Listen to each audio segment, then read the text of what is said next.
बिहार के मुख्यमंत्री नीतीश कुमार एक ऐसे नेता हैं जो कब किस पार्टी के साथ गठबंधन करके सत्ता की कुर्सी पर बैठ जाएं, कुछ कहा नहीं जा सकता।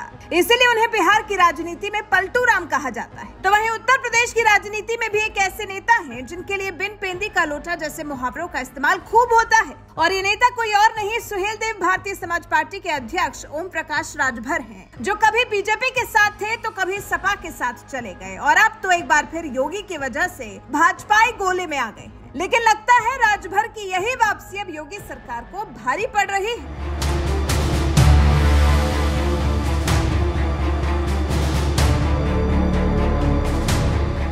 साल 2017 में जब योगी आदित्यनाथ ने पहली बार मुख्यमंत्री के तौर पर उत्तर प्रदेश की कमान संभाली थी, तो उस वक्त उनकी टीम में एसबीएसपी अध्यक्ष ओम प्रकाश राजभर भी हुआ करते थे, जिन्हें योगी ने कैबिनेट मंत्री जैसा बड़ा पद दिया था। लेकिन जल्द ही राजभर ने बीजेपी से बगावत कर दी, जिसकी वजह से बीजेपी ने उनसे नाता तोड़ लिया और 2022 के यूपी विधानसभा चुनाव में अखिलेश यादव के पाले में चले गए। उन्हीं के साथ मिलकर चुनाव भी लड़ा और पूरे चुनाव में यूपी के मुखिया सीएम योगी को पानी पी पी कर कोसा। कभी सीएम योगी से भीख मंगवाने की बात कही तो कभी चल सन्यासी मंदिर में गाना गाकर उनका मजाक उड़ाया। 100% अखिलेश जी ने जो कहा है, समाजवादी पार्टी की सरकार बनने जा रही है। 10 मार्च को देखिएगा 10 बजे आप ही लोग दिखाएंगे जो हम गाना बताते थे कि चल सन्यासी मंदिर में, तो वो सन्यासी जाएगा मंदिर में और उस कुर्सी पर अखिलेश यादव जी आएंगे। ये कटु सत्य है और प्रदेश की जनता बदलाव चाहती है, बदलाव के लिए वोट दिया है और जो अखिलेश यादव जी ने कहा है वो सही कहा है। योगी बाबा जो पहले हुए सदन में काली हम कुछ नहीं करूंगा, लेकिन योगी बाबा जी आपको लखनऊ की गद्दी से उठाकर वहां पहुंचाऊंगा जहां भीख मांगने की ट्रेनिंग दी जाती है। ये सपाई रंग में रंगे ओम प्रकाश राजभर हैं, जो साल 2022 के विधानसभा चुनाव में सीएम योगी को हराकर गोरखपुर मठ भेजने की तैयारी कर रहे थे और सपाई अखिलेश यादव की ताजपोशी करवाने में लगे हुए थे। लेकिन 10 मार्च 2022 को जब चुनावी नतीजे सामने आए तो यूपी की जनता ने राजभर और अखिलेश के गठबंधन को नकार दिया और एक बार फिर योगी को मुख्यमंत्री बना दिया। लेकिन इससे भी हैरानी की बात तो यह है कि पूरे चुनाव में जिस राजभर ने सीएम योगी को खूब कोसा, 2024 का लोकसभा चुनाव आते आते वही राजभर बीजेपी के दुलारे बन गए और अब यूपी विधानसभा में योगी सरकार के साथ नजर आते हैं। लेकिन लगता है राजभर को अपने पाले में करना बीजेपी को भारी पड़ रहा है, क्योंकि समाजवादी पार्टी के मुखिया अखिलेश यादव राजभर के पुराने बयान के बहाने योगी को घेरने में जुट गए हैं। शुक्रवार को ही उन्होंने विधानसभा में याद दिलाया कि कैसे राजभर सीएम योगी के खिलाफ गाना गाया करते थे कि चल सन्यासी मंदिर में, जिस पर राजभर ने भी पलटवार करते हुए कह दिया, मेरे अंगने में तुम्हारा क्या काम है। हमारे एक साथी थे, अब उन्होंने ऑर्बिट बदल ली है।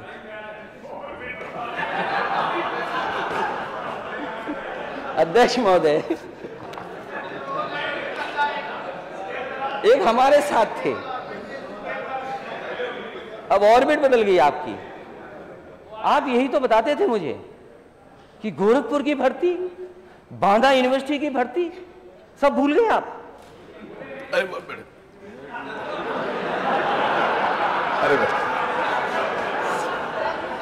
और अध्यक्ष महोदय अगर खड़े ही हो रहे हैं, अरे खड़े अध्यक्ष में बैठ जाऊंगा, खड़े हो रहे हैं।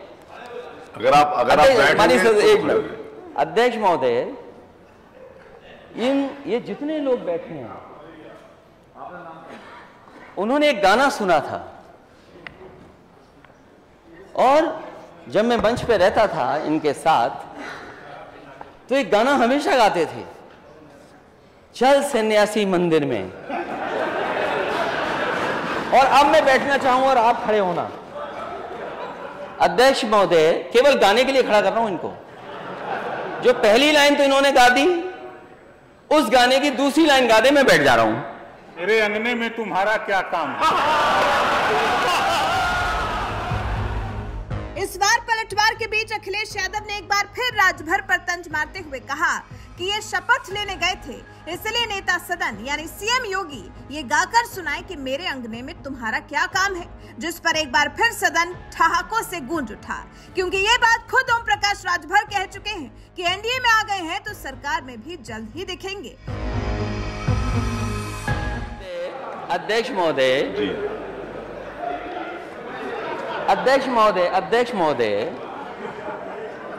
क्योंकि ये शपथ लेने गए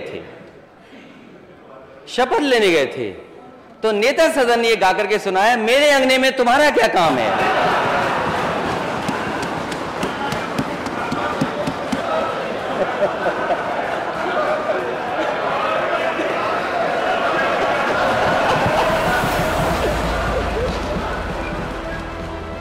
सीएम योगी के खिलाफ राजभर ने जो गाना गाया था, उस गाने के बहाने अखिलेश ने सदन में ही राजभर के साथ साथ योगी सरकार पर भी जोरदार तंज मारा। और लगता है राजभर के बहाने ये प्रहार यहीं रुकने वाला नहीं है, क्योंकि सपा के साथ रहते हुए ओम प्रकाश राजभर ने सीएम योगी पर कई ऐसे वार किए थे जिसे हथियार बनाकर अखिलेश यादव सरकार पर इसी तरह से और भी प्रहार कर सकते हैं, क्योंकि वही राजभर हैं जिन्होंने यूपी चुनाव के दौरान सरेआम सीएम योगी पर आरोप लगाया था कि वो उनकी हत्या करवाना चाहते हैं। ये वही ओम प्रकाश राजभर हैं जिन्होंने चुनावी मंच से ऐलान किया था कि योगी को वहां भेजेंगे जहां भीख मांगने की ट्रेनिंग दी जाती है। ऐसे ओम प्रकाश राजभर को जब बीजेपी अपना साथी बनाएगी तो समाजवादी पार्टी भला राजभर के बहाने बीजेपी के साथ साथ योगी सरकार पर भी हमला बोलने का मौका कैसे छोड़ेगी। विधानसभा में भी तो यही हुआ। अखिलेश यादव ने राजभर के पुराने बयान के बहाने सरकार को घेरा, जिसे देखकर आपको क्या लगता है? क्या राजभर से दोबारा दोस्ती करके बीजेपी ने गलती कर दी है? अपनी राय हमें कमेंट कर जरूर बताएं। साथ ही सीएम योगी ने सदन में क्या कुछ कहा, आइए आपको सुनाएं। अध्यक्ष जी, मैं आभारी हूं आपका कि इस माननीय सदन में इस मानसून सत्र में देश के अन्नदाता किसानों से संबंधित इस महत्वपूर्ण विषय पर आपने 3 दिवसीय इस चर्चा को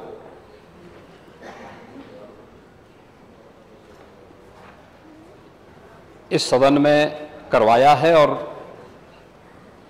माननीय नेता प्रतिपक्ष को लेकर के कुल 33 सदस्यों ने अब तक इसमें चर्चा में भाग लिया।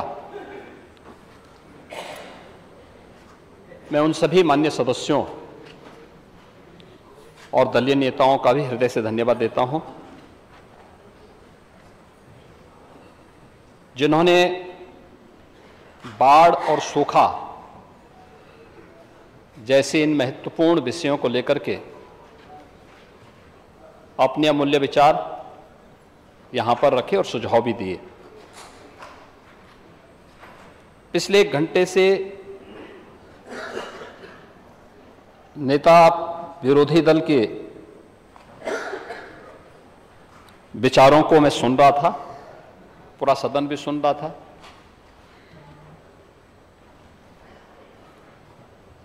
और 1 घंटे के भाषण में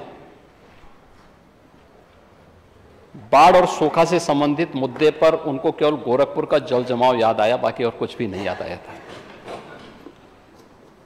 और ये चीजें दिखाती हैं, मुझे नेता विरोधी दल के वक्तव्य को देख करके यही लगा कि 2014, 2017, 2019 और 2022 का जो जनादेश है वो जनता ने वैसे ही नहीं दिया। और दुष्यंत कुमार ने इस पे एक बहुत अच्छी बात कही थी।